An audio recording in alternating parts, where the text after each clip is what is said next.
So, fuck yes, welcome to the Hype. I'm your host, always, Brian Johnson. With me, as always, is CHEWIE Darso. Hi. Emily Blake. Yeah. And now, until John comes back, we have Sam Garrison. Woo! I thought John was dead.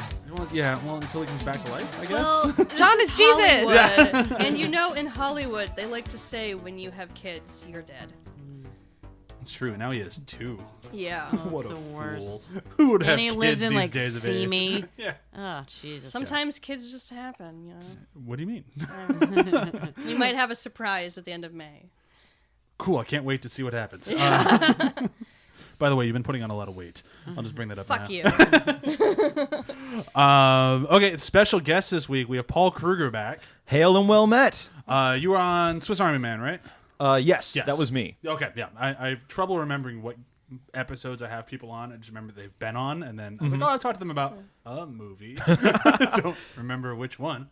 Yeah, and I remember because last time I said you should bring me back to talk about Jupiter Ascending, and instead you brought me back to talk about the second best space movie ever made. Oh, boy. Have we ever done an episode on Jupiter Ascending? No, because I don't like it. Oh. I like dogs. Yeah, It would be I love dogs. I've always loved dogs. An interesting episode now since it's been such a long time and we've gotten such a mixed bag of sci-fi since then. It's Yeah. really after the hype. Yeah, that one couldn't be more.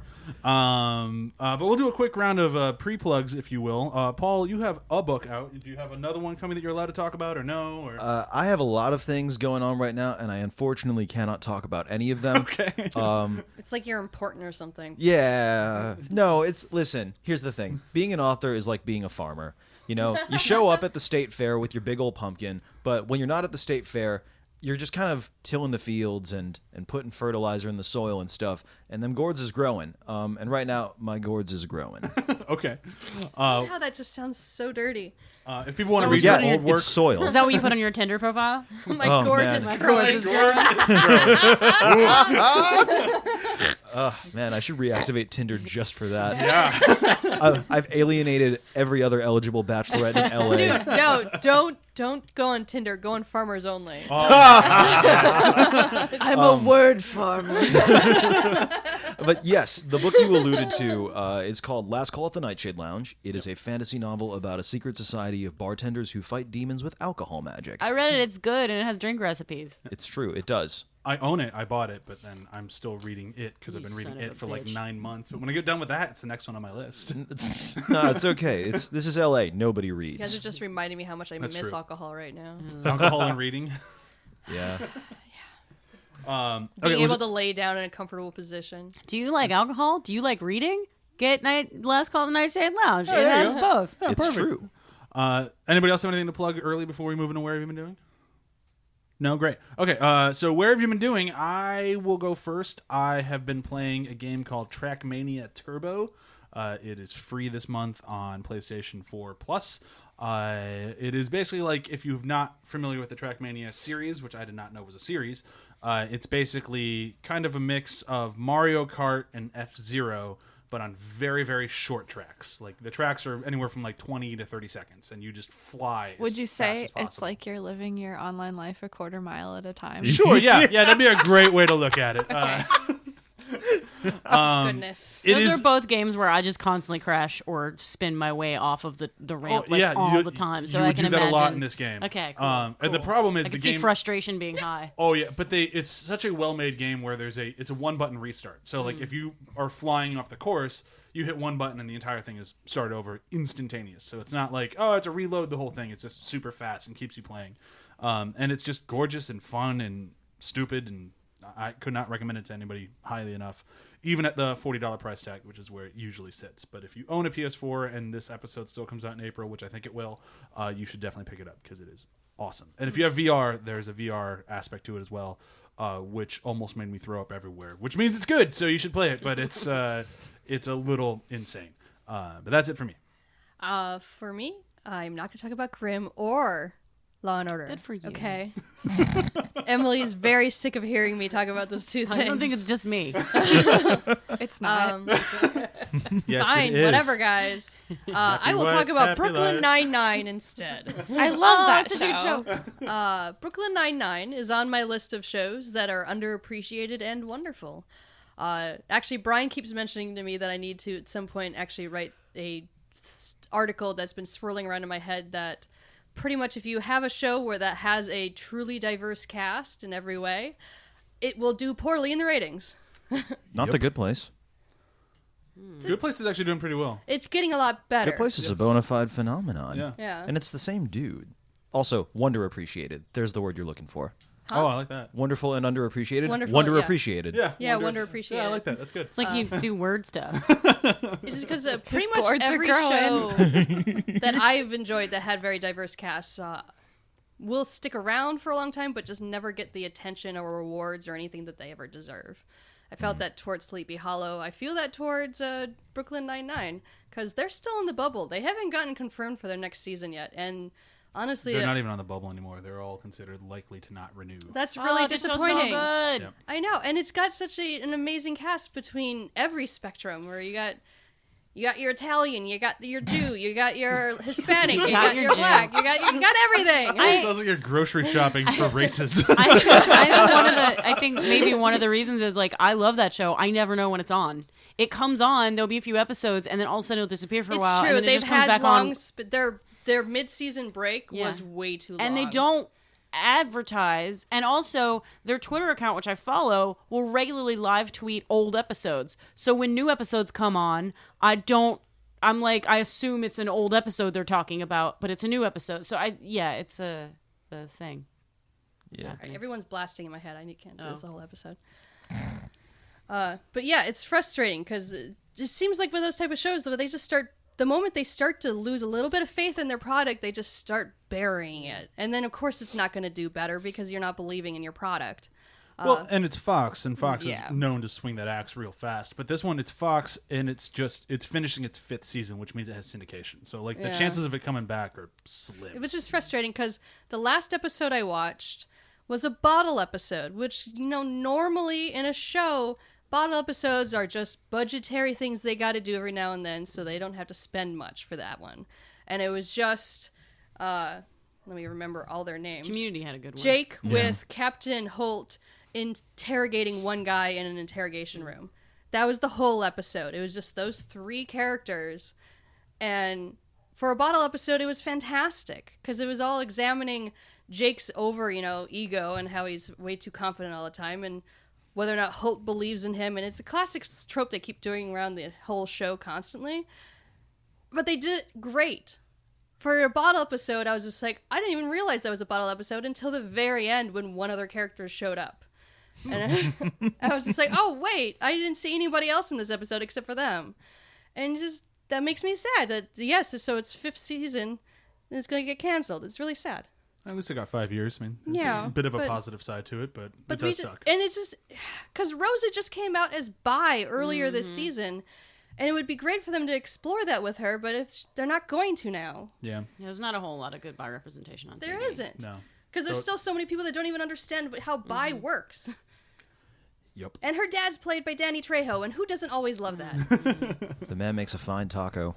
I also love that he's basically playing the same character on The Flash, and he is the same character Protective when father, he was on yeah. Rick and Morty. Yeah. He was really good on The Flash. He's like, very better good than at I expected playing a him to be on scary The dad. Flash. Yeah. Emily, what about you? What have you been doing? I watched Jessica Jones season 2. Ooh. It was still Jessica Jones. There was still some cool stuff. I like. There's one scene where the guy goes, putting your fist to his face won't change his mind, and she goes, "That has not been my experience." So I love that still, but I feel like this. I think the common consensus, and I agree with it, is that season 2 is just not as good as season 1, and I feel like this season was wrapped up in a more specific, it was a less universal issue, and there was a lot about mommy issues, and I'm even someone with major mommy issues, and I still had trouble because it just, I don't know, it also didn't seem to give her much agency at the end of the season. I'm not going to spoil anything specific, but like at the end of the season, it didn't feel like last season where she was just like, no, I have the power, fuck you, and then you're like, yes. It felt like all of us, being like, fuck you, asshole dudes. This season was more like, oh, these things happen to me, and I'm Jessica Jones of all people, who's like sick of bullshit and doesn't tolerate it and does her own thing, seemed like a weak character at the end because all these things just sort of happen to her instead of her having the agency. And I think That's that what I was the, afraid she of. wasn't- the weakness. In She was this more season. of reaction instead of like Yeah, proactive. especially toward the end Yeah. of the season. I was That's not kind of good at disappointed all. in how it ended up. It was I- like a backdoor origin story that ended with moms are bad, okay? Yeah. Like it was. And in the end, she didn't Yeah. even solve the problem. In the end, Yeah. it was solved for her, and I think that was kind of disappointing. I still enjoyed a lot of aspects of it. I liked her relationship with the new guy. He can get it. He can get it.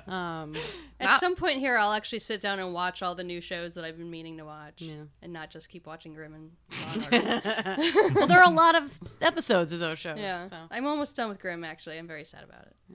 I'm not. I love Grimm. I'm okay. I need to watch it myself. You've never actually watched it. So. I need to watch it myself because all I do is I walk in on the worst episodes going, No. this show looks terrible. He never walks in on the worst episode. He walks in when they're deep, like talking about voguing and all the different characters, and so he has no idea what's going on and what these words are. Yeah, I know they sound dumb. They're German. I never said Germans weren't dumb. I'm from there. I can say it. Yeah. That's how that works, right? A lot of, Yeah, right? Yeah. speaking about how much people from other countries hate it when we say we're from there when we're not. Oh, yeah, totally. I'm definitely not from there, but I'm kind of from there. In a way. 3 generations ago. Yeah, something like that. Yeah.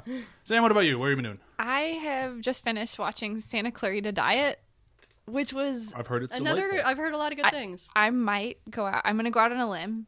I've been thinking about this because I knew I was going to be on the episode this week. Mm-hmm.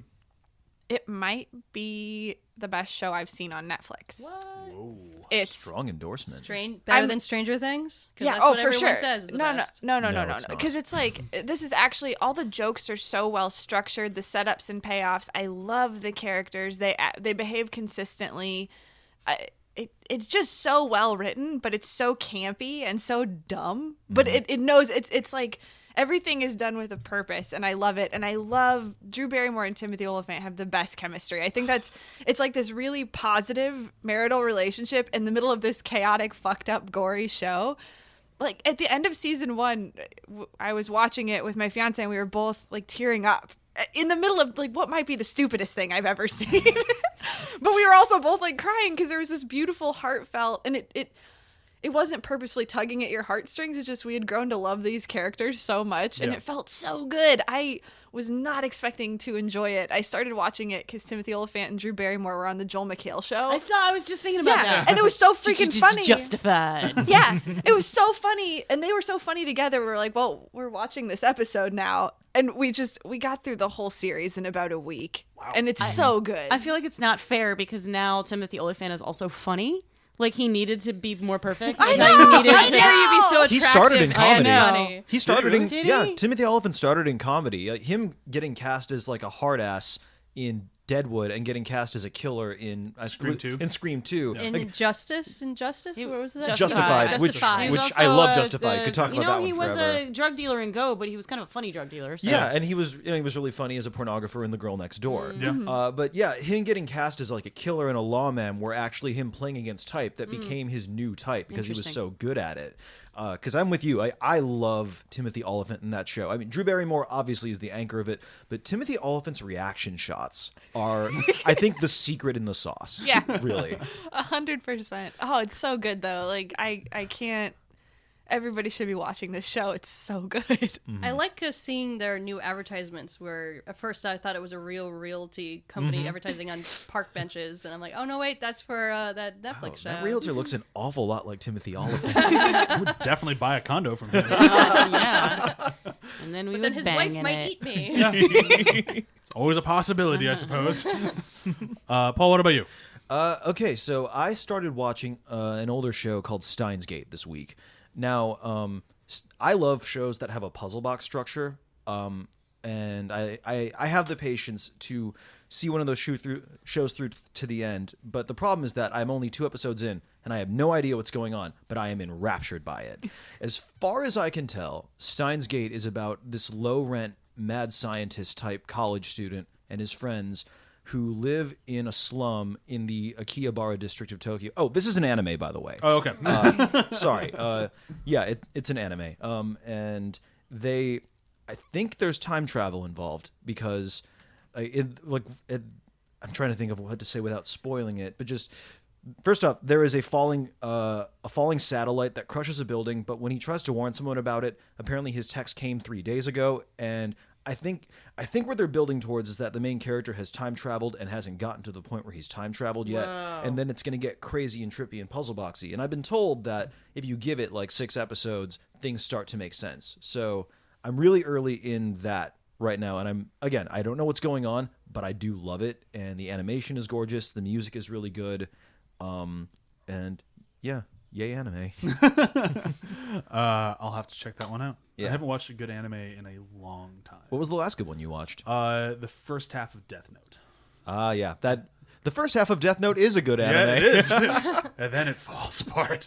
I recommend Full Metal Alchemist Brotherhood. I've watched half of the first run of Full Metal Alchemist, and I really enjoyed it. And then I lost my internet connection at that time, and I never got back into it when I got internet back. And I've just Brotherhood is completely better. fallen out of anime in general. No, I know. anime is life. I know it does. I still need to see what is it? Your Name. I heard that was phenomenal. Your Name was my favorite movie of last year. Yeah. It's one of my top 5 favorite movies of all time. It's incredible. I've heard it's really good, and then I've heard what is it? Abrams is making the live action version, and it's like It is my hope that Abrams bought the rights to sit on them so nobody else could make it, because that movie is perfect. And it's so rooted in Shinto culture. I can't imagine them transplanting it and localizing it to America. We don't have the analogous concepts in our culture to make the premise of the story work. that's interesting. You just told me something that I'm like, oh, I've seen them do that many times, and those are always bad movies. Yeah, those never work out well. No, I was just thinking about it the other day. I have yet to see a good live-action adaptation of an anime. Nope. Never. There's do always you mean? hope for Cowboy Bebop. We're not. I mean, there'd be We hope. shouldn't but do that. Didn't that just celebrate its 20th anniversary? It I think did, like on Tuesday. Yeah, I thought so. Yeah, I thought it was very recent. The Yeah. only movie that I consider a live-action anime, even though it's not related to an anime franchise, was Scott Pilgrim. Oh, yeah. Yeah. But it was styled very manga-esque in Yeah. the original Yeah, comic. Actually, no. I just thought of a really good anime adaptation, Speed Racer. Speed Racer is an Yes. incredible I actually movie. really enjoy that movie. Yeah, it captures the manic energy of the original run of Speed Racer perfectly. I wish they had trimmed like a half hour out of it. Legit. I would love it if it wasn't. I over was 2 happy hours. to spend all the time in that. I get it, feel like but- you're due for like a Wachowski battle. Yeah, we really should do Soon. one. Can I be the Does- judge? We'll I discuss don't later. know what I would choose. It comes back to 'Cause Jupiter otherwise I'll Ascending. win. Whenever I'm on, it always comes back to I think Jupiter Maybe Cloud, just Ascending. steer I think there. Cloud Like, Atlas is subconsciously you're just incredibly doing it. Good, then underappreciated. dibs on the Matrix. 'Cause Yeah. That's like one of my favorite movies. So a great movie. if anybody else takes it, I'll beat them. Cloud Atlas was beautiful. Yeah, they they they have make some- so many good movies. They do. Talk about underappreciated. Wonder appreciated. He already dropped the word. I liked it. Yeah, Underappreciated. Wonder Appreciated. It's Wonder official- Appreciated is its official own word. podcast, I think. But we should move into today's. Yeah. What are we talking about? A little film did okay. Star Wars: The Last Jedi. Definitely didn't do as well as they wanted it It to. did not do as well as they wanted because there was no way for it to. Because Disney was out of their mind thinking this one would clear $2 billion as well. Like, I mean, Calm honestly, the I fuck don't down. think any more of the Star Wars movies are going to. nope, no way, Yeah. no chance.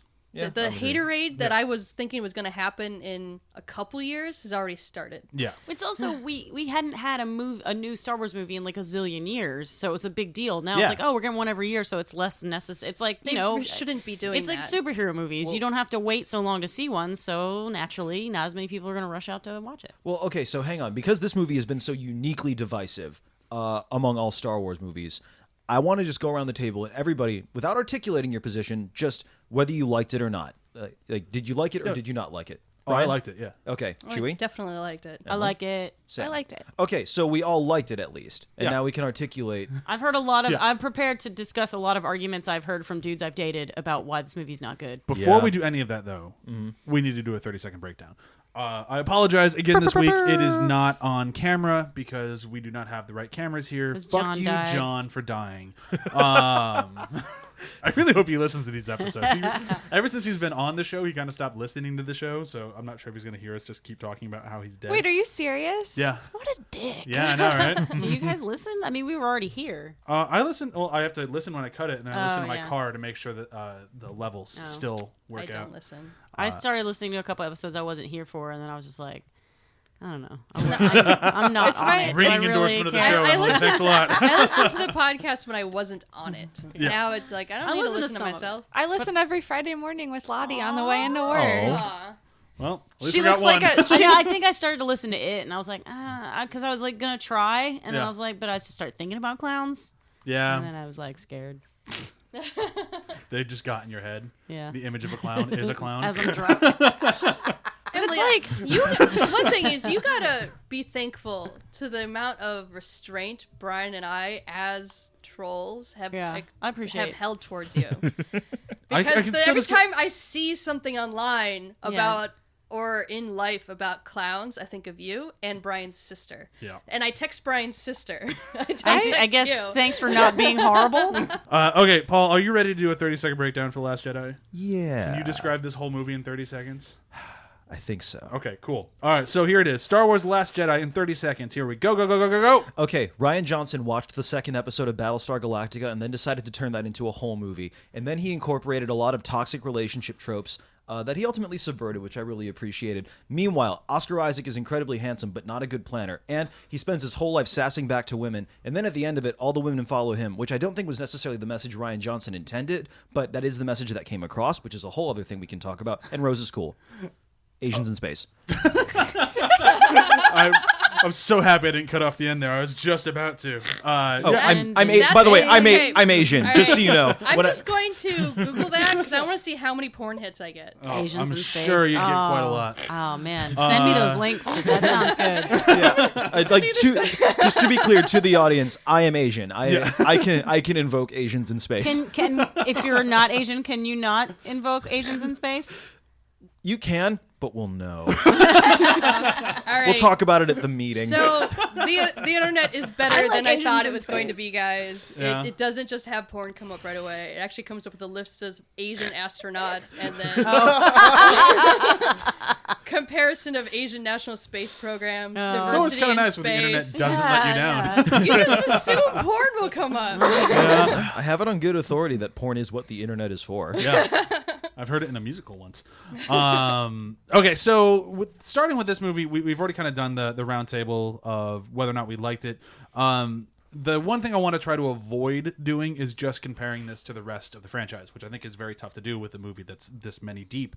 But as much as we can try to stay focused on just The Last Jedi, I'd like to. Like, as great as you might think Force Awakens is or isn't, or Rogue One is or isn't, like, we're here to talk about. That's actually what I liked about this movie is Yeah. how unlike it was its own movie. Yes, absolutely. I think that's so special and so unique, especially in where films have basically turned into yearly television releases. Everything is so Yeah. serialized, and this truly seems to stand on its own. I like that they even sort of made you think it wasn't going to. It opens with basically the evacuation of Hoth, and then it Yeah. takes a complete left turn, and it becomes a totally different movie. Yes. Yeah, I mean, it really makes me, to go exactly against what I just said I was going to do, it really makes me wish that Rian Johnson had been charged more from the beginning. And whether or not you liked him or not, it's more that Abrams went and made a very good remake of A New Hope by using the structure of A New Hope to tell a new story, but it stayed too close to the source material. Whereas this one, you can look at it, and if you go beat to beat, you can see the framework of Empire Strikes Back. Like, it's in there. It's not blatant, but it's in there, and he used that to make his own very different standalone film, which I think is very impressive. I just think that they're two different type of Star Wars fans because honestly, when you look at all of the things out there and all the people out there, there's a big divide between what people love about Star Wars and how they interpret it.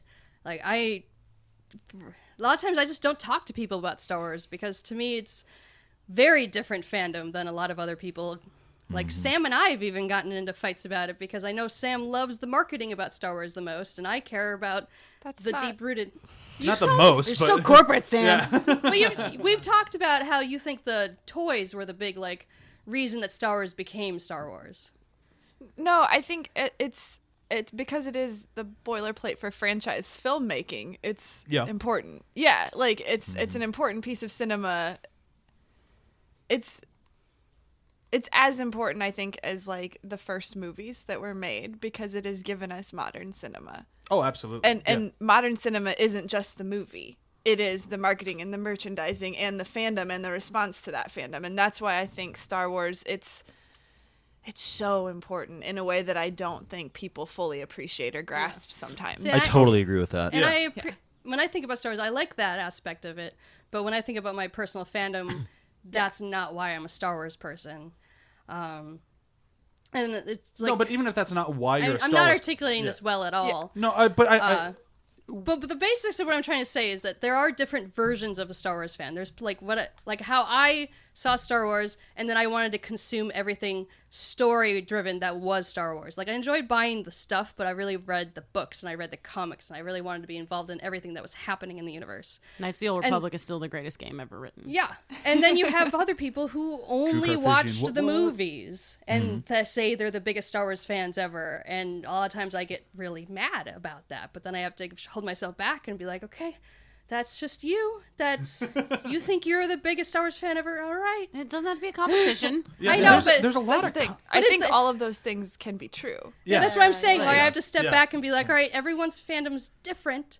And for me, the difference in whether or not you appreciate Last Jedi versus Force Awakens more is a big illustration of that. See, for me, I found that the contrast is less with Force Awakens and more with Rogue One.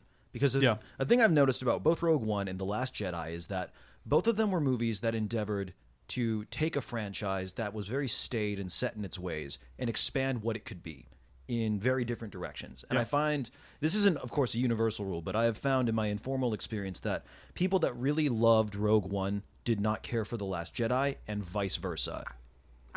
I have the Yeah, opposite. I love them I feel like both. the Yeah. opening sequence with the bomber run was very Rogue One. It was all about sacrifice Yeah. and you know, and heroes and all. No, of that. I know. I'm saying again, it's not a universal rule. I'm saying that I found that people in my life tend to have liked one or the other weird. and not both, We- which I find really So interesting. It is very interesting because I have the opposite in my Yeah, life. same. I have people that are die-hard Force Awakens people, think that's the greatest one that's come out so far. And I always say, no, I like Rogue One more. And I like all three guys. Yeah, I mean, but there's something to be said for all three of them. But there is some, like, it is.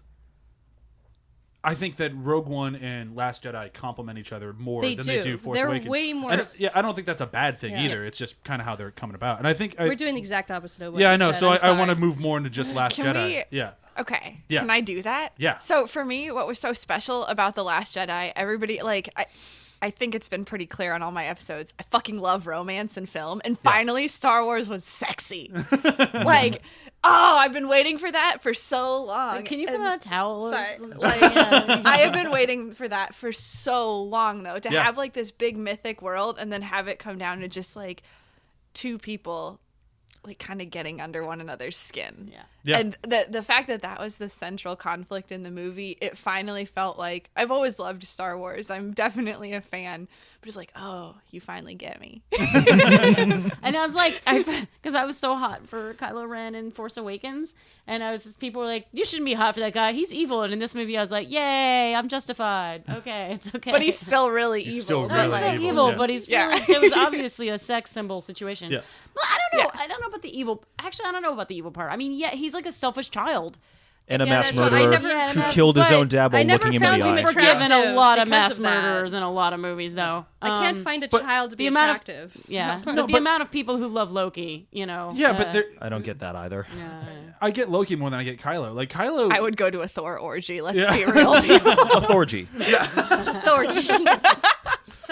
oh man, pun game is strong this week. But there's I'm done the rest of the episode. yeah. She's in her happy place. There's moving into just Kylo in general. Like I really love the character of Kylo more in this one than I did the first one, and I think that's very similar to Vader, where Vader was sort of just like a picturesque bad guy in the first one, and the second one became a full-fledged character.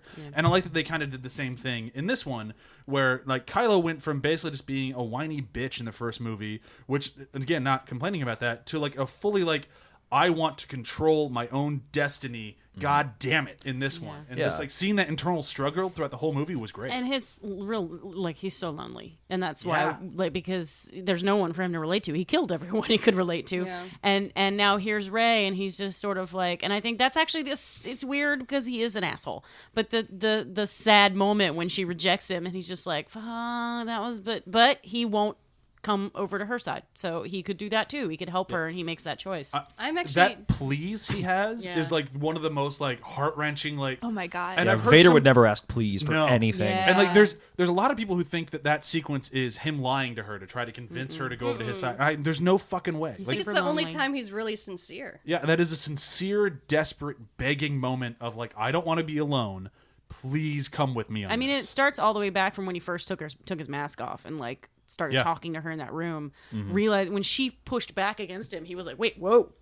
And immediately, oh, here's someone like me. Here's someone I can relate to. Holy shit! Maybe I don't have to be alone the rest of my life. And I feel like it was simmering in his head this entire time. I think it's also that relatable tragedy of falling for someone when you see the potential of the relationship instead of seeing how fundamentally it wouldn't work. Like Yeah. he sees everything she could be in his mind without seeing the fact that she's a fundamentally better, more good person Yeah. than he is.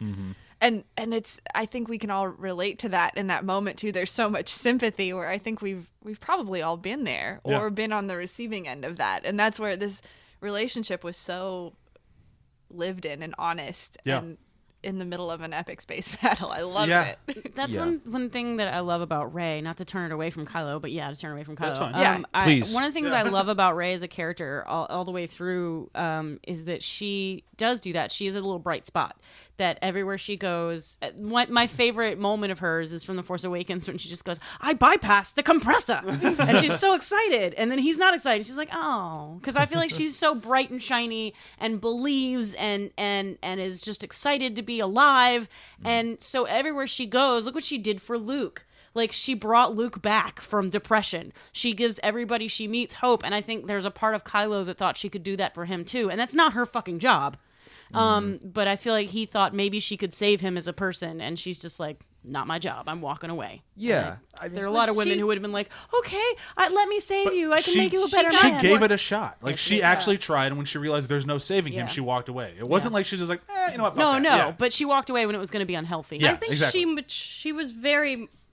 I agree with she's always like a bright spot where she's not quite as cynic, but I also think that she grew up a lot in this movie because especially I love the sequence when she hands Luke the lightsaber and he just throws it away because to me, once I watched this movie and I got to see everything through his lens, that lightsaber represents failure and loss and everything negative to him. She doesn't understand that because she's such a hero worshiper at the beginning of this movie, and then she learns how to be the hero at the end of this movie. So I love that transition from her.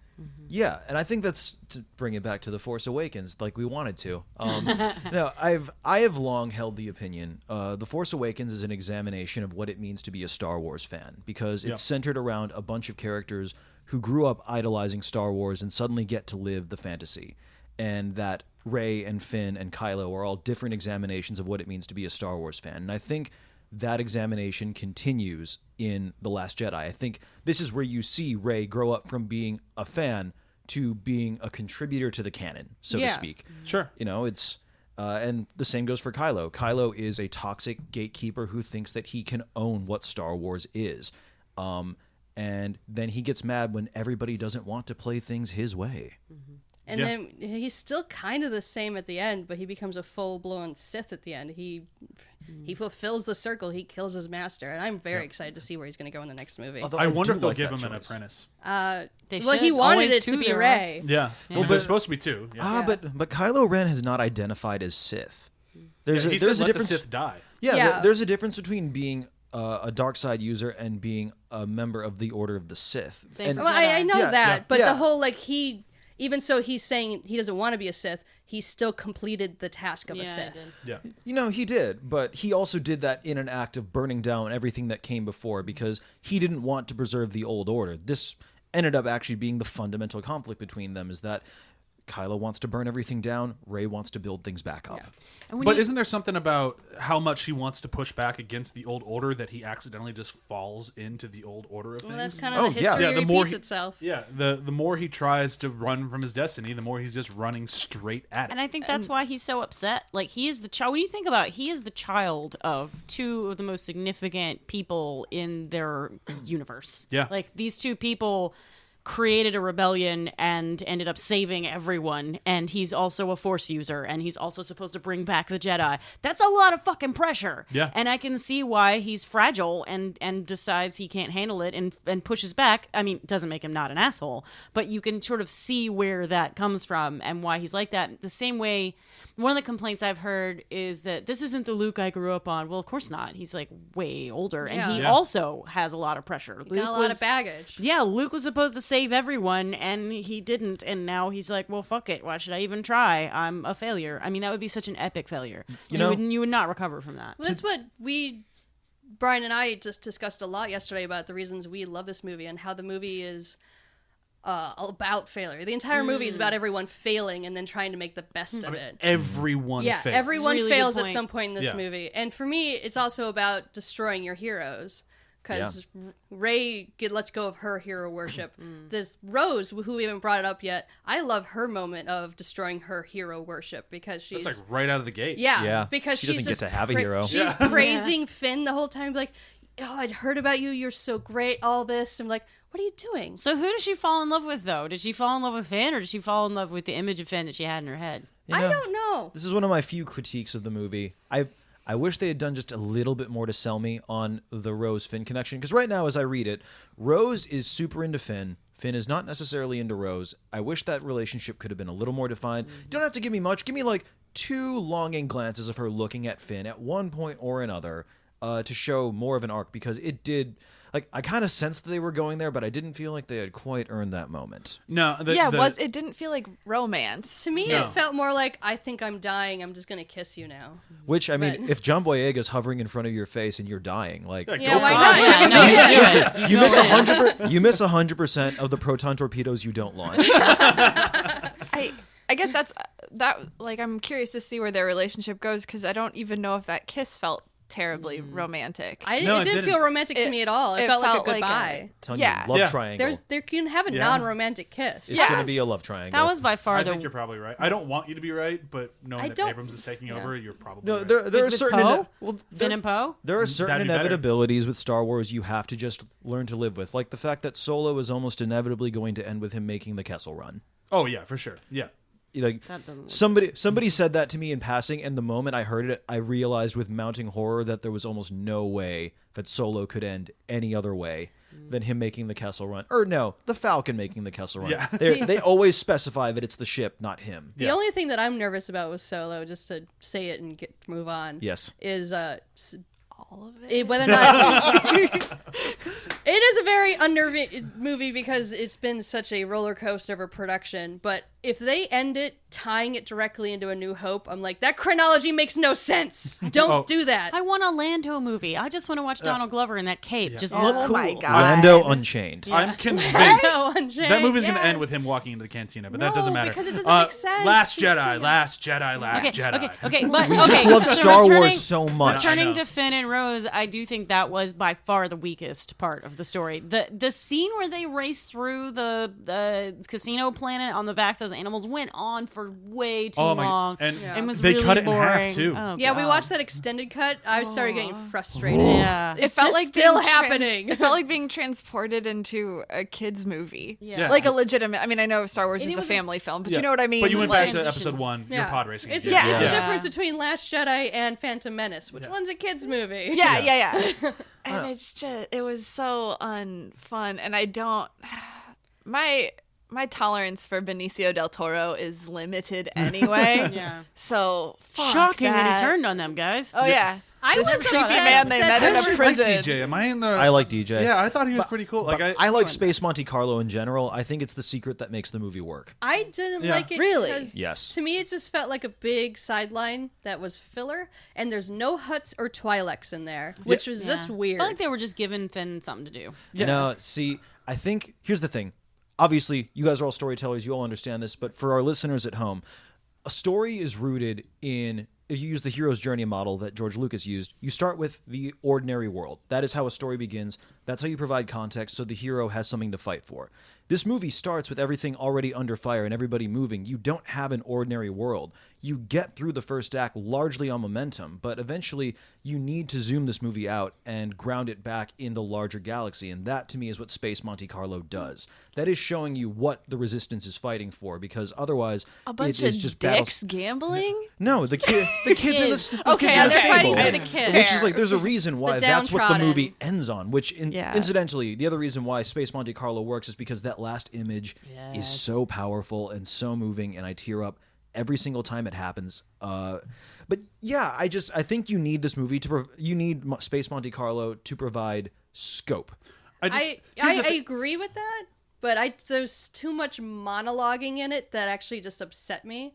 Because like when Rose does the whole look deeper thing to Finn, I'm just like, ugh, okay. Now we're See, I come from anime; it's all monologues. I had no problem with that, and I really enjoy the kind of like pulling the veil back just a little bit on this war isn't important to everyone. Like, because everything we've seen in Star Wars for so long has all been, it's the rebels versus the And you're First on either Order side. or the Empire or whatever, and you have to pick a side because this war is like universe engulfing horror show. Or you can be And- rich. Yeah, or you can be rich. And like this one did it, like I like the whole thing of like, yeah, to most of us in the galaxy, maybe not most of us, but to a large chunk of us, you guys are just doing your own thing, and it's kind of annoying that you get in the way. Yeah. Like and blow I up like that and DJ blow up even- whole planets. Yeah, like I like that DJ even has that one line of like, they're blowing you up today, you're gonna blow them up tomorrow. And in a way, he's right. We know what's gonna happen in the third movie. So like, as much as like his character might not be like the greatest character in the world, I liked him, but I can understand why people don't.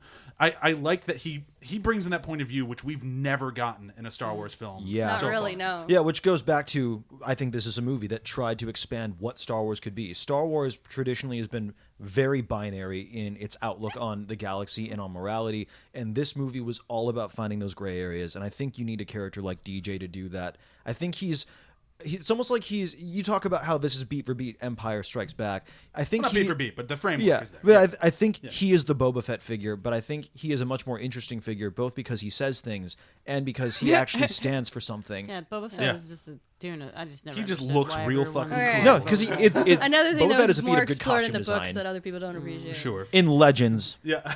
Oh God, she's gonna More throw than- she's gonna throw a knife at you. Don't do that. Don't This- Disney it, you asshole. That was something that I really appreciated about this movie, is how much it did try to turn the whole mythology of the Force on its head. Even, it's so funny, as much as Rey was trying to build stuff up, she's expanding the powers of the Force in a way Yeah. that actually makes it feel magical and not just like an ancient religion with some mumbo jumbo. It actually feels this movie felt very like Taoist to me in a lot of ways. Like I do which Tai I Chi. appreciate a lot, because they borrowed so much from Asian cultures, and Yeah. then they didn't employ any Asian people. Whatever, it's fine. Now I'm not they bitter did. about Asians it. in But- space. yeah, but one Asian in space. no, It's There's something. the No. pilot from Rogue yeah, One. there's Jessica Pava, there's Baze and Malbus, and not that I've been keeping a list or anything. There's a couple Asian extras in this movie. Sometimes. Yeah, no, there are a few. Amabu Donnie They're getting Yen better. was in Rogue One. Yeah, that's what I'm saying. Baze and Malbus. Yeah. No, Baze Malbus is one person. Baze and Chirrut, that's what it is. Yeah. But no, I agree with you. It's very Taoist. But I also like that it found a way to make midichlorians stay canon while adding Mystique back in, so the Force isn't just space leukemia. Yeah. Yeah. Because they found a way to tie it into biology, but as you say, they managed to add mystery and wonder back in after those layers had been sanded off. Yeah. And their expanding of the the Force powers is actually one thing that, with me and people who say they don't like this movie, or I just want to punch them, because in the books, they had explored the effects of the Force on you physically multiple times. And they illustrated with other characters where if you exceeded your level of being able to control the Force, or just exhausted yourself, you will burn up from the inside and die. And they did that with Luke. They specifically did that with Luke. And they gave him a beautiful send-off that was completely of his hero journey coming to full circle of him dealing with all of his faults and still being able to save the day. And they gave him a wonderful send-off that other people were like, well, how did he just disappear? I'm like, okay, whether or not you read, whether or not you read literally the how they books, all do it. Yeah, I'm like, Yeah. you Remember at that least saw time the previous Obi-Wan did the movies. same thing? Yeah, and There's some Yoda? people said this Yeah. came out of left field. Of Obi-Wan did it in the first film, you idiots. Oh, and by the way, these people complaining about these new force powers that are coming out of nowhere. Why were they not calling bullshit when Palpatine suddenly shot lightning? There was never any Yeah, indication you could shoot lightning. That's the point of having a new movie, is to expand the possibilities of Thank what you. the Force is. And I love that we have two characters in Rey and Kylo who are genuinely interested in doing that. And I loved this movie so much. Like, philosophically, what it stood for. I love that nonviolence was a genuine solution. I feel like we need so much more of that in the world right now. And to see Luke choose the nonviolent action and still be a hero and still save the day and get everyone out safely and do it as an act of love And sacrifice. Yeah, I Yeah. can't ask, like, Because I'm sure he went into that knowing I've never will kill me. projected my Yeah. Yeah. projected myself like this before. I am going to die. yeah, I just think it's so special because I feel like movies tend to fetishize violence in a way that's been making me more and more uncomfortable lately. And to see a big movie like this, a big event film, not blow up a whole city, to take place in kind of this very concentrated space and where the goal was not to kill people. This is It's very so much a magical. story about us all, the potential in all of us, banding together, to escape the Empire. But also, one of my favorite things is that Rey is not special. She is special, Yes. but just because she's special, not Yeah. because Yeah. of who her She's parents special are. because the Force chose her, Yeah. not because of any Well, weird lineage or even- anything. And Yeah. because She's she special because chooses she's Rey. to be good. Yeah. Well, Yeah. even more than one of the things the Emperor says early on in the movie to Kylo is, "I chose you because of your parentage," and for the Emperor that was so important. Yeah. But like Snoke. the truth is, Snoke. Sorry, I just assumed Snoke was a clone gone bad. I'm sorry, I lost my train of thought. Parentage. For Rey to not have special parents, but Rey was the right choice for the Force. But the fact that there's the kid at the end is so significant because there are always going to be Force sensitive children. The Empire or the First Order or whoever cannot stop that from happening. And so you can keep trying to kill Jedi, you can keep doing it, but we always know there can only be 2 Sith at any given time. So are you just going to keep killing them? They're going to keep rising up. And it could have been any one of those kids. They could have BB-8 could have landed on a planet with some other Force sensitive kid who would have followed that journey. It could have been anybody. It could be any one of us. And that's what's so cool about that kid with the broom at the end. It's like, first of all, this kid also could have the potential to be great. It doesn't matter who the hell your parents are. And also in that moment, I can't be the only one who was like, yeah, fuck Donald Trump, because that's exactly what that moment was about. It was like all of us being like, fight the power, fuck it, we're gonna do this together. And I felt like that made it also very timely for where we are right now. Yeah, there is something that's really cool about the movie, because all the other Star Wars films and books, legends, whatever you want to call them, like they always deal with the Force, but they don't really, except for the crazy bullshit midichlorian, like way over explaining, they don't really ever try to explain fully how the Force works. And this one, like, they did it so smart between the scene between Luke and Rey, where he's like, all right, so what's the Force? Like, well, the Force are superpowers that Jedis have. And he's like, okay, let's bring this Everything back you to said what is it is. wrong. Yeah, and Yeah. I love that. I love the whole thing of like, no, we need to go back to what, like, it's basically Rian Johnson going, let's go back to where we started on a promise of all these great possibilities that we then got shoehorned into the family drama, which was great and some of the best movies ever made. But it's like Rian Johnson taking a step back and going like, no, we need to like blow this world up and take a look at what we can do. And that whole thing of the storyline of however powerful Kylo Ren gets, and Snoke even says it, his opposite will rise because the Force will always balance itself.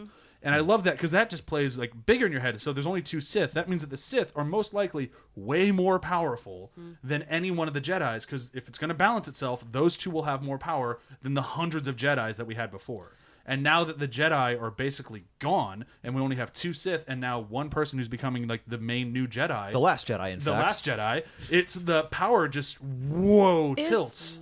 The rule that there has to be 2 Sith I'm curious to see how arbitrary that is, or what the Force has to say about it. Because Kylo seems It was a self-imposed rule in the Sith culture. Because Kylo It makes seems to sense, 'cause be you wouldn't want ready to competition. break that down. He's got his Knights of Ren, which we haven't seen yet, but we've heard a lot about. I'm curious to see what he starts doing with them.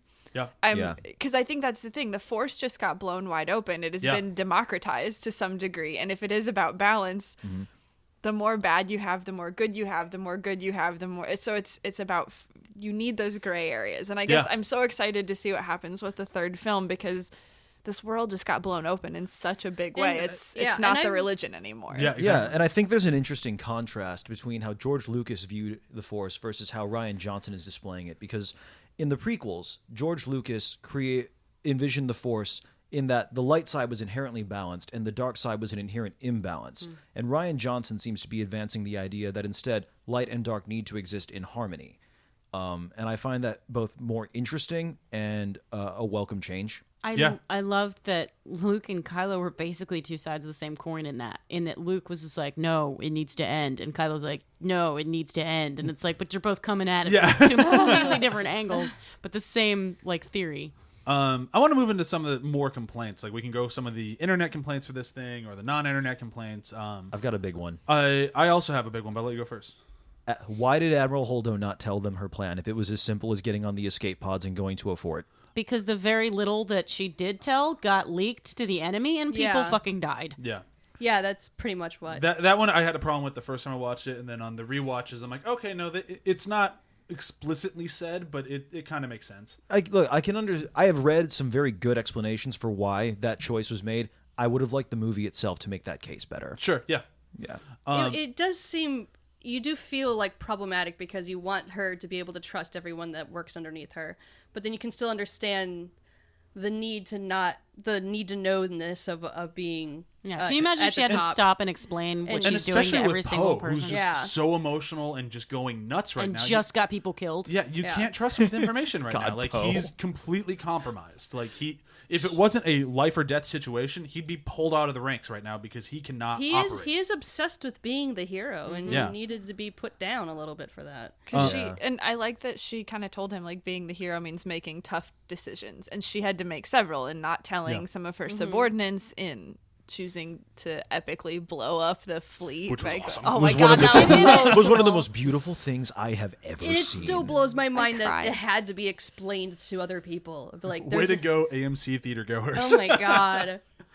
For those of you who don't know, AMC had to hang up signs outside the theaters for Last Jedi that in the third act of the film, there's a part where the sound cuts out, and that's it's not a intentional. mistake. Because people would storm out of the theater and go, "There, the sound cut out!" I was very angry because the dude next to me in that moment went, "Sweet!"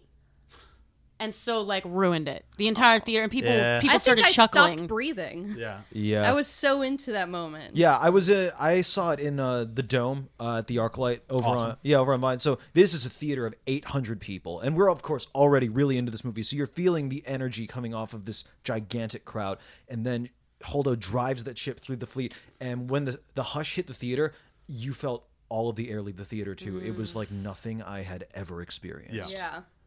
It's fucking incredible. It's a wonderful moment. It is. But I feel like she actually does tell Poe in indirectly, like right before he turns on her completely. She says like that line about the sun. What good is the sun when you can't see the sun? You have to have faith that it's still there. I'm butchering it, but that's the line. And he's like, okay, I get it. And finally, she's like, basically, tell him you need to trust me. And then he looks at something and just goes, oh wait, I changed my mind. I don't trust you again. And it's like she just told him he needed to trust her. Like she was in control of the situation. She had a plan. He just needed to believe she was in charge and fucking do your job and don't worry about it. Which he refused to do, which is why I like a lot of those articles that went around like this is the movie that like really puts the people who are super into mansplaining like in their place. Like, no, fuck off. Yeah. I like listen to who's in charge. Like when he's trying to mansplain on how to get away from the other ships, and she just goes, oh, thank you for informing me of that. It's such a cute little, like, she wants to pat him on the head way. She's so good in this movie. She's great, and I'm making that dress. Yeah. I'm sad that she's only in this one, but honestly,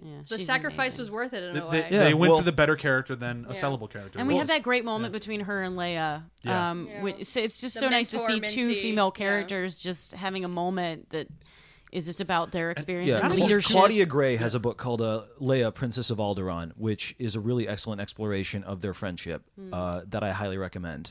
And there's something really cool about, like, it's not just two women having conversations. They're two women of power, like, Yeah, who are in yeah. charge of the whole ship. Like, how many kids get to see that in movies these days? It's like fucking none. Like, it's And awesome. it's not just two women, because you got Leia and I keep forgetting her name. What was it? Holdo. Yep. And then you have the other woman underneath them with that they constantly do her profile. They're all over 40. Yeah. And then you have not Leia's daughter, who's her daughter in real life, who's she's giving orders at the very beginning of the movie. Yeah. Like there's multiple women Yeah. in power. You have the female pilot that is giving orders during the first bombardment. And Rose fucking Yeah, well, puts Rose, Finn in his place left she and does. right. And Rose Paige. gets to a place of power where she doesn't start there. Yeah. Yeah. The one major complaint that I had with this movie, and I had it with Force Awakens too, I don't feel like the younger new filmmakers really know what to do with all of the legacy characters. Like clearly they write it like this one they wanted a lot to do with Luke and Leia. The other one was tons with Han Solo, and they did a very good job with those characters. But when it comes to R2D2, C3PO, Chewie, like they're basically just Chewie's window not, dressing. doesn't Like, do anything in this movie. and like these weren't just characters that were just kind of fun to have on screen. They were people's favorite characters. Well, and beyond that, the original trilogy was about two robots. It was always about two robots stumbling into misadventure. I mean, they were mostly the point character. Yeah, that's what I'm saying. They got you into every situation. They like George Lucas originally structured it to be that, and of course it changed because you can't have like two completely you can't have like an R2D2 like controlling the shots because he doesn't have hands. But like for the most part, they are the point characters, like you said. And that's the one thing I kind of miss about They new don't Star know Wars. what to do with C-3PO. Makes nothing in this Yeah, movie. I'm he's all kind- right with that. And even Yeah, BB-8 let the past is die. just Kill it if you have also, to. in Revenge of the Sith, that whole long factory sequence just killed it for me. I no longer want to watch That's them Attack of the doing Clones. anything. Oh, is that Attack of Clones? Yeah. Okay, well, Attack I of the don't See how want to- memorable it I was? just- Yeah, I don't But want to watch the thing them is, do anything ever again. I'm done. I don't disagree with you, but then lose the window dressing because like now we're forcing these filmmakers to pay service to Forcing. characers that they don't care about. True. Yeah. And I love robots in general. Like you guys know. Yeah. But I love robots, and so to see them, it hurts more to see them sidelined than it does to just not have them there. Like, I at have least that exact emotion towards Chewbacca Yeah. because to me, Chewie was always a fully fleshed character, which in the books had his own voice, Legends. and they stop doing that. I don't know why you want to do that. Mansplaining alert over here. You just like to be mean right now.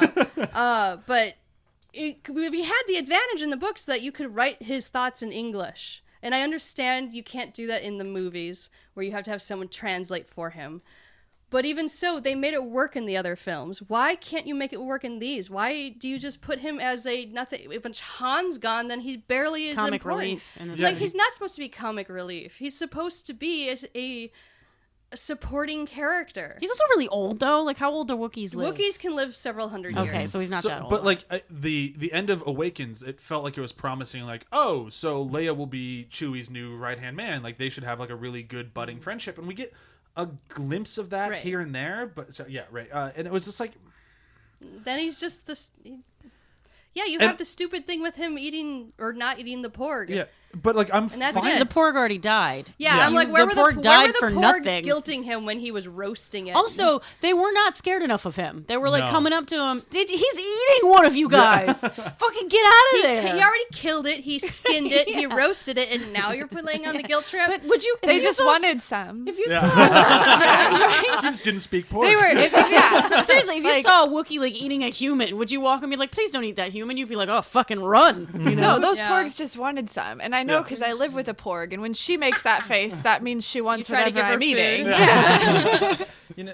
You know, I had read somewhere that the intention for the trilogy was that it was going to be structured where Rey would be mentored by a different member of the original trio each time. Now, because we unfortunately lost Carrie Fisher, and theoretically Episode 9 was supposed to be the Leia movie, I'm curious if they're going to repurpose the remaining original cast members to fill that void somehow. I mean, I've heard a rumor they're planning on recasting her, No. which I'm That's a good I'm idea. kind I'm of on- actually okay with them recasting as long as they recast with the performance, not with a Like a stunt celebrity. cast, yeah. Not Because Meryl Streep. Yes, Yeah, not that's- Meryl Streep. Go with somebody who can embody the character the same way, have a very intensive casting call, whatever. Put the effort in to find someone that can pull the essence of Leia, because there's other actors out there that can do it. I normally would be okay with that, but I feel like in this instance, I love Carrie Fisher so much, and No she's one so can replace her. identifiable. Yeah, I just I love there it. is no other You Carrie don't Fisher. have to replace Carrie Fisher, but you don't have to get rid of Leia because of that. I don't think I you see do. both sides of it, and I'll She had she had such a triumphant moment though when she finally when she got to use the Force and when she was Oh, the I love survivor that Love with that. it. That was 'Cause so you love that cool. scene. I've know, heard so many people say I it was s- terrible. I What stood the hell up is and talking? clapped. Her 'cause brother I just- has magic powers. Her son has magic powers. There's no fucking way she never asked them to teach Yeah. her shit. Yeah. Yeah. Well, no, she's always had it. Yeah, like No, but I he's mean, like, he's the she all She's never- had some Yeah. training. Yeah. well, yeah, because like, he's the all powerful like Force Messiah. She's his twin sister. Yeah. She has everything he has, and also like a top notch education. And can do it backwards in heels. Yeah. Yeah. Ain't that the truth? I heard one complaint I've heard is the humor, like the conversation between Hux and The way the Poe, movie Yeah. opened. and then Luke being kind of flippant. I don't know how you guys feel about that. I did not like the opening conversation. I'm happy they moved past that. I'm always ready to see a hot guy put a ginger in his place. Yeah. I'm kind of. The thing was, the first time when you sit down to watch it, and like I have a very good friend. I'm not sure if he's still listening to the show, but Tim, if you're listening, hi Tim.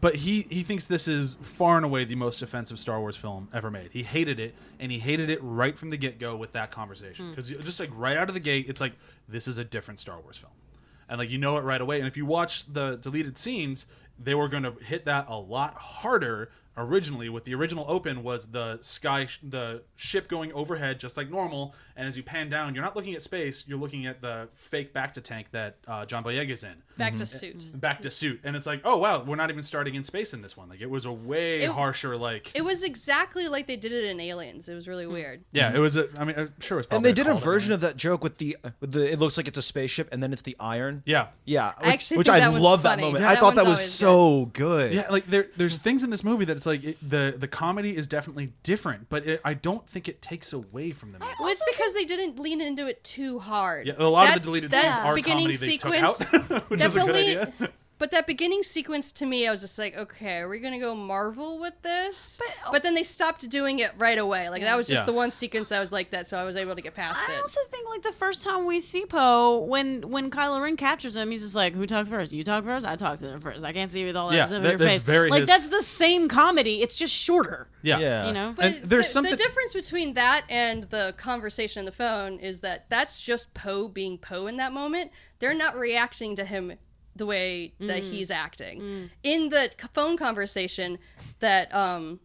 Hux is replying to, he's acting the same sort of way, but in But the Hux is that kind of like Hux is a little bitch. He Yeah. would He is a fall little for that. bitch, but- I Like- love the looks that he and Kylo Ren constantly give each Yes. other. Oh It's my the God. greatest. Oh my god, I get to kill Kylo. Oh shit, he's awake. It's Yeah. so wonderful. You missed your window! Throws him across the. Yes, sir. Right away, sir.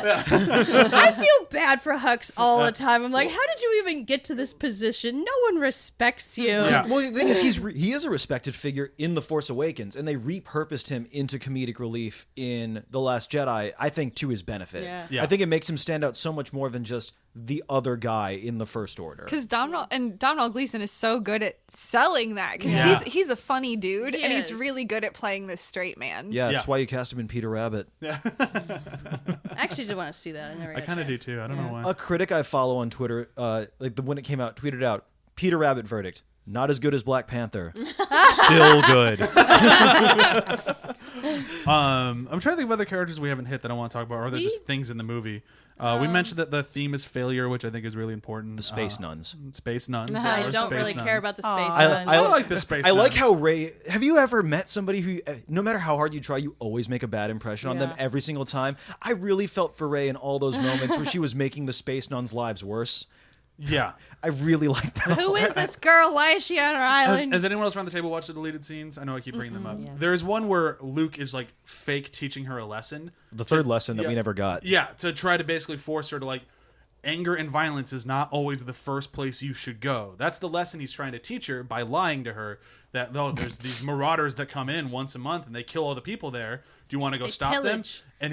And she's like, well, we got to go stop them. They're going to die. He's like, but if you stop them, they're going to come back every week as opposed to every month, and they're going to come back stronger and more violent. So the Jedi would say, don't do anything. What do you want to do? And she just lights off for him, just like runs across the thing. It's a really beautiful shot, and I'm kind of sad they took it out, but it was another comedic punch. So she kicks open the door with a lightsaber, ready to kick ass, and it's a wedding. And they're all just like... Yeah. They're just dancing, playing music. And they're just kind of having a good time. And she's like, oh, I have a light stick. Yay. And she tries like... And she does the little... Whoa, Yeah. and then they're like, woo! It's a very funny moment, but like it totally just downplays that thing. But it's the lesson we never got, and it was like a really good thing to get in there. I thought. But it was to play off that. It was one of my favorite Luke moments that wasn't in the movie because then he gets down there and she's like, "Why didn't you tell me that I was actually wrong?" He's like, "Well, I was going to, but you just ran so fast." I sort of have a lot of feelings about like his reaction to her when she starts to look into that dark hole, and he's just like, "You didn't even try to stop yourself. You just went right in." Well, okay, but remember how you went into a cave to explore your dark side too? Like, that's not him legitimately afraid of her doing that. That's him afraid that he's going to have another student fail. Yeah, because that's what Kylo did. Yeah. So I don't think that was because he gets over that. He still teaches her after that, but I think that's just like, oh shit, it's another one. I'm fucked, and he just freaks out and runs away. Yeah. Can we talk for a moment? There's not really much to say, but how great was it to see Yoda? It really was. Nice. I love especially his like, haha, Luke, you're dumb. Yeah. Yeah. It is time for it to end. Stupid And books. holy shit, how great was it to have a puppet Yoda? Like It Yes, was. he was The so really difference is nice. appreciable and really nice. I will be in the minority on this. I was happy to see Yoda. I would have been happier to see Obi-Wan. Well, yeah, we all You and would. McGregor, Yeah. everyone. Yeah, but that's just because I'm very fond of the character of Obi-Wan. Yeah. Personally, I appreciate that they still found time to bring back one of his old masters to make fun of him for being so pig-headed about this sort of thing. Mm-hmm. You'll appreciate that my new dog's name is Obi-Wan. Do you call him Ben for short? I call him Obi. Oh, I love that so much. there is a, and it really- does. I'm glad they brought back in the Force Ghost because it made me go, okay, so Mark Hamill can still be in the next one. Yeah, Because I thought Mark Hamill did a phenomenal job He in this better movie. be in the next one because he says to Kylo Ren, "I'll see you around." Yeah, Yeah. see you around, kid. So- it's so He even good. says, "If you strike me down, I'll be following you." And even though he Yeah. doesn't technically strike him down, he still does Just it. needs to hunt him every now does and then. Which I the act of find striking him down. Really interesting that he basically says, "If you strike me down, I'm going to stay with you." And then he's like, Like "Fuck it, your I'm going to strike father. you down." Yeah. But like he does it. I don't know if he's just like, "Fuck you, I'm going to do it anyway," or if in that moment he's like, "I'd kind of like that." You know? I think it was a fuck you. I'll do it anyway. Yeah. Yeah. All right. I feel like we've kind of hit the bottom of this. Is there anything else that we have not hit that people want to, or should we move into quotes? I know there's probably people listening going, "No, you didn't talk about it." the fight against the Praetorian Guards was cool. It was very cool. It was And- That's Very the red cool. room of pain I Yeah. want to Yeah, see. I like It, that is, fight. it is possibly the coolest fight scene in all of I'm Star not Wars. the biggest fan of their redesign from the original Red Guards, but but they're older. They're different. it's it makes new. sense. It's good for a toy. And I like the new weapons. Yeah. yeah, One of because the- it That's does stuff make we've had in sense that video they would games for make. years that they finally Yeah. brought into the movie. But I Yeah. also like one of the things I constantly preach about action scenes is the need to have plot forwarded by action scenes. Shouldn't just be a fight. There should be plot happening or character development happening, and in that there's character development because you see her fighting and you see him fighting, you see him check in with her to make sure she's doing okay, and then like you see her doing creative problem solving to figure out how to get out of a danger. Like there's stuff going on, and it's not just a fight. It's them like becoming. Like they're becoming a unit. They're in that brief moment. They're It's the like, closest thing we'll ever see in a sex scene to Star Wars. yeah. Yeah. Legit. Yeah. Yeah. They're Wow. very in sync. Yeah. Does it bother anyone else that there's not a legit lightsaber fight in the whole or duel in the that whole was movie? the most legit lightsaber but fight. there's no. There's no lightsaber I'm not clashes. saying I feel this way, but like in every other Star Wars film, at one point or another, there will be two Jedi or Sith facing off at each other with. You couldn't What have about that Rogue in this One? movie because they're doing away with the Jedi and the Sith. Yeah, that's did- what was so special Yeah, no, about I- this. I It was a didn't sex need it to scene that happen. gave birth Yeah. to something new. Hey. And also, not every Star Wars movie. Rogue One. Rogue One's not an Yeah. episode. No, but you said Star Wars movie. Sure, okay, but every episode. Wait, we're really has- getting into semantics on Yeah. this episode. So But he's fine. just bringing that up because that's one of the things that the haters bring up on the internet. Yeah, and that's totally. But it's one of the. Like, I'm done Because trying they to all argue with the decided haters. what the movie should be like, and anything that does not But- fit their exact And they decided plan, it a year right after Force Awakens ended. Like, all right, Yep. so this will be the next movie. And then when it wasn't that movie, Just they let went, the "Well, what the movie fuck?" and flipped the happen. table. It is the running problem with every form of fandom right now, where if you don't fulfill these certain people's orgasmic expectations, you failed miserably and it's awful Good and luck, I hate Marvel it. and Infinity Wars. Yeah, there is a writer named Sam Sykes who, first off, everybody should follow on Twitter because he's very good at it. But he he tweeted out something shortly after the new movie came out that essentially traced the evolution of fandom from "I love this" to "I own this" to "I must destroy this," and it's been really interesting to watch the internet speed up that process. Yeah. Oh yeah. There was always like a certain entitlement to what Star Wars could and couldn't be back when we lived in the dark ages where there weren't new movies coming out. But now, since it's become a content mill, it's just become so much worse. That's why yeah. what I cited at the very beginning about how I was surprised that the haterade started so soon, because when Disney bought Star Wars and said they were going to make all these movies, I was just like, okay, all right, I kind of got an idea what's going to happen. It'll be interesting to see how it fleshes out. People will all be very excited right away, but how long will it take for people to start hating it?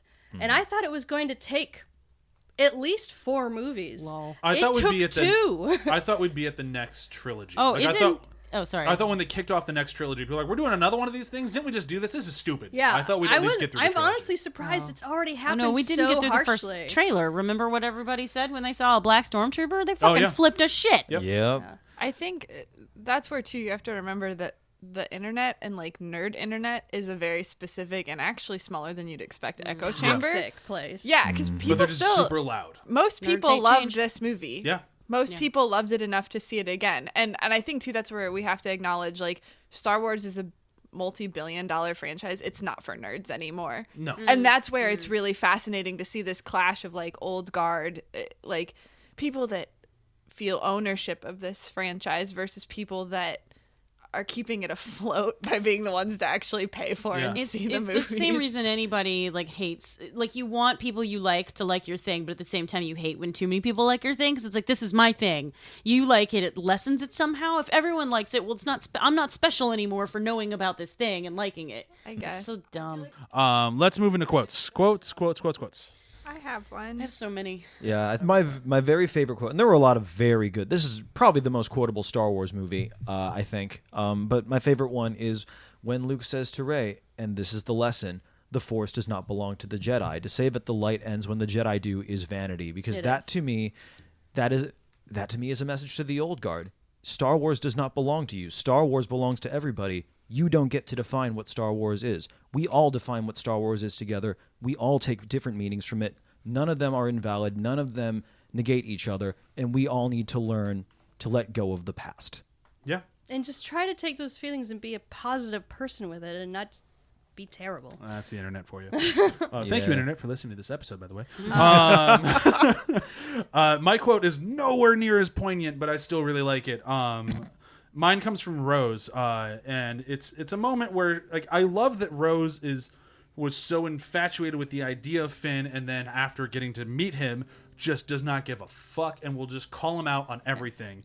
And when they're on Snoke's ship, and they're like, all right, so we got the thing down.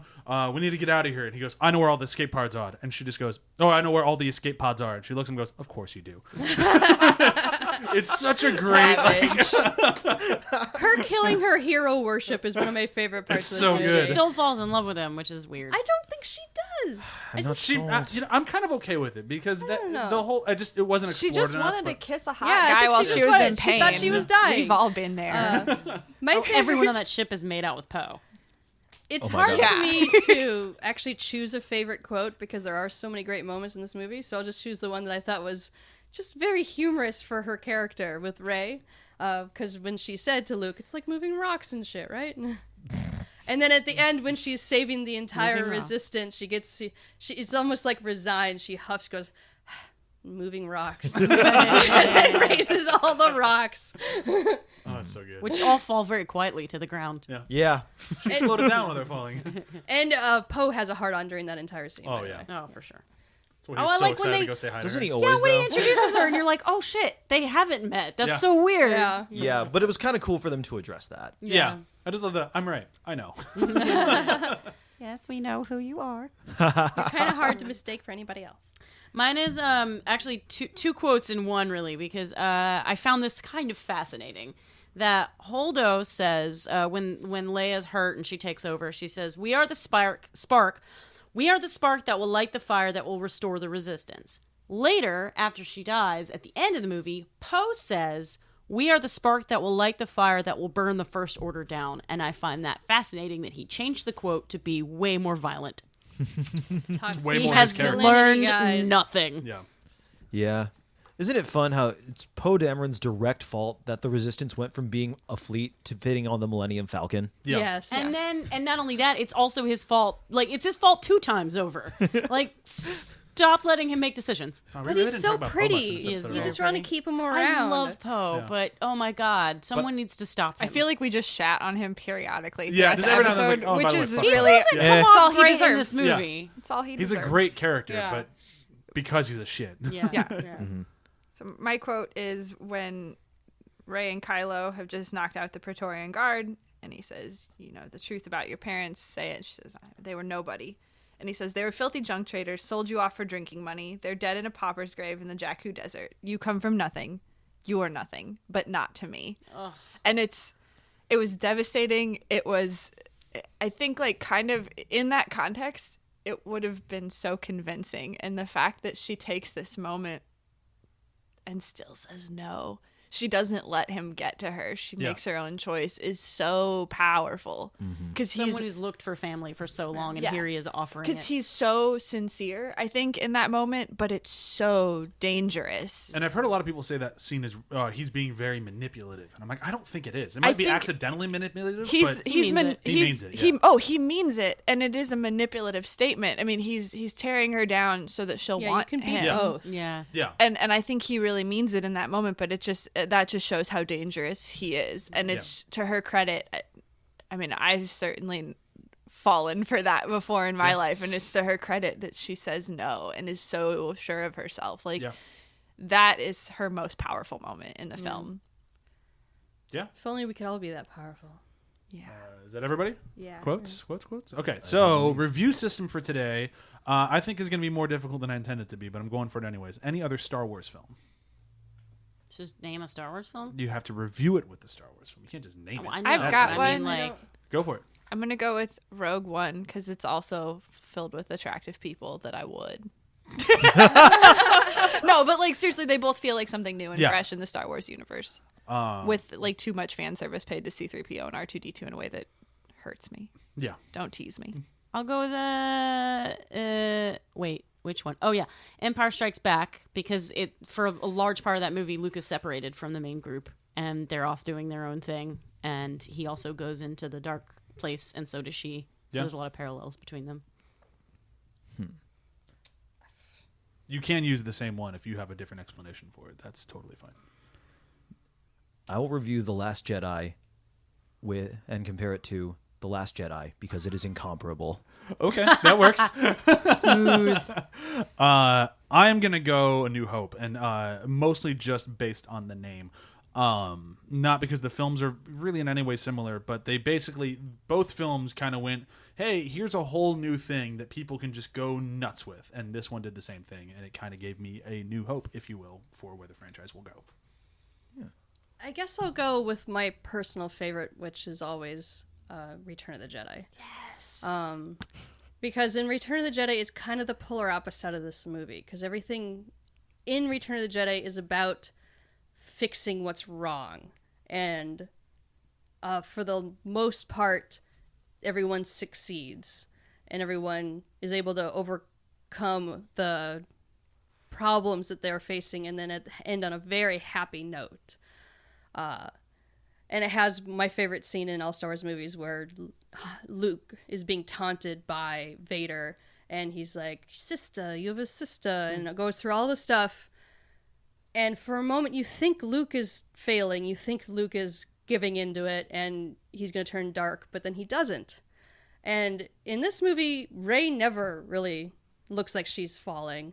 This movie is very much an opposite to Return of the Jedi in many ways, because it is about the Jedi ending, when Return of the Jedi is about the Jedi hopefully being restored. So they're very great within their own merits, but have a very different message. Yeah, I think that works. Yeah. Was that everybody? Mm-hmm. Okay, cool. So that brings today's episode to a close. We will do a quick round of plugs and whatnot, and then get out of this. So next week, I'm not sure which movie's coming out next. We have 4 movies on our docket that we're going to record over the next 2 weeks. They are 3 Billboards Outside of Ebbing, Missouri, Jumanji: Welcome to the Jungle. We're doing a comic book battle for the new Avengers film coming out, and that's going to be any movie that is not DC or Marvel. So non-DC, DC or Marvel. I thought we were going to compete with the actual comic books, and I was like, oh, dibs on Bitch Planet. Oh, But no, okay. no. Comic book movies that are not made by DC or Marvel. Which I'll be a little squishy on that. If it's like a DC-owned property, but not in an actual DC canon Yeah, book, because you have to whether or not Vertigo Constantine and or yeah, something. yeah, works. like that sort of stuff. Yeah. So if it's owned, that's okay. But if it's like Batman, Does it have to be a movie? Spider-Man, preferably a movie, but we can discuss So it that. could be later. like V for Vendetta or Scott for Vendetta, Pilgrim. yeah, those would both work. Surrogates Yeah. or Kick-Ass. Yeah, any of those would work. Or the one that I'll pick, which will win, which I'll say later. Shut up. I have 2 that I'm debating between. And they're 2 of the greatest movies ever made, so I've already won. Don't worry about it. Ghost World's actually on the table as well. Yeah, Ghost World's in the movie. That's not Lord of the Rings weren't comics, Brian. fair. Isn't Barbed Wire also based on a Yes. comic book? It is. I own a couple of sheets. Don't take my choice. Yeah. But that's what we have coming up. Be sure to check out our new show, which still has not come out as of this release yet, but will be coming out shortly, which is former co-host Nick Friedman and I going through every single episode of Venture Brothers and reviewing them. That is called The Venture Bros.